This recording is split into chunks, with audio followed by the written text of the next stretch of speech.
Alors en 1988, j'avais 13 ans. C'est l'année donc, de mes 18 ans, l'année de mes premiers concerts. Je jouais dans un groupe de rock. Moi en 88, j'étais pas née. J'étais même pas née.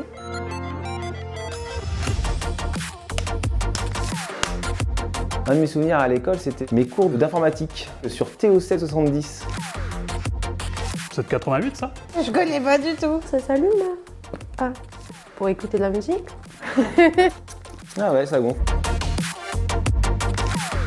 C'est un petit peu plus pratique avec le téléphone portable maintenant quand même. J'en avais eu un quand j'étais petite. Toutes les séquences étaient sur une cassette, c'est ça? Ouais, ça y est, je me rappelle. Ah, la Game Boy. Tetris? Et on jouait avec des petits écrans comme ça là? Je me rappelle ouais, de parties effrénées. Je peux continuer à jouer ou pas? Ça se voit qu'on a bien avancé sur plein de technologies. Ouais, ça fait loin quand même. Hein.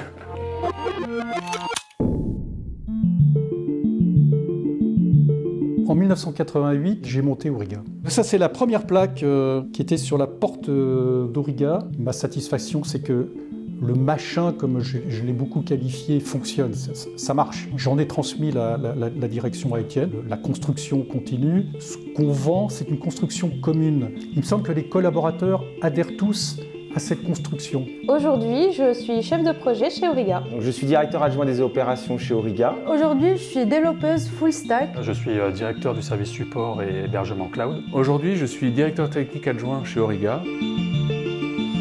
On n'est plus une start-up, on est une PME, une entreprise établie. On équipe plus de 120 établissements en France, de toutes spécialités, école d'ingénieur, de commerce, école de design, l'avocat, école de travail social. Donc l'EDEC, l'ESCP Europe, l'ENAC, l'ENSMA. L'ambition d'Auriga, ça a toujours été de servir les établissements de formation.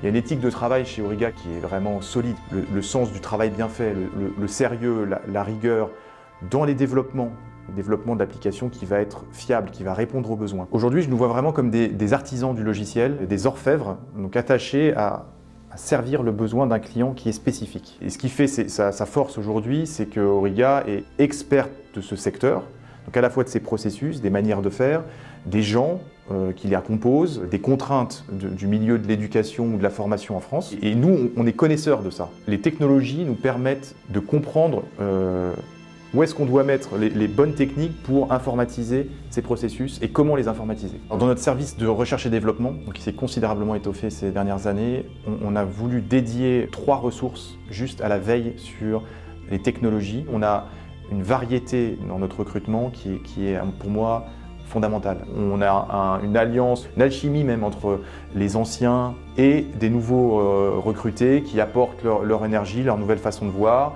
potentiellement un peu disruptive. Les technologies sont un moyen pour une fin. Le champ est infini. L'idée, c'est de savoir sur laquelle bien se fonder pour pouvoir proposer les meilleures solutions.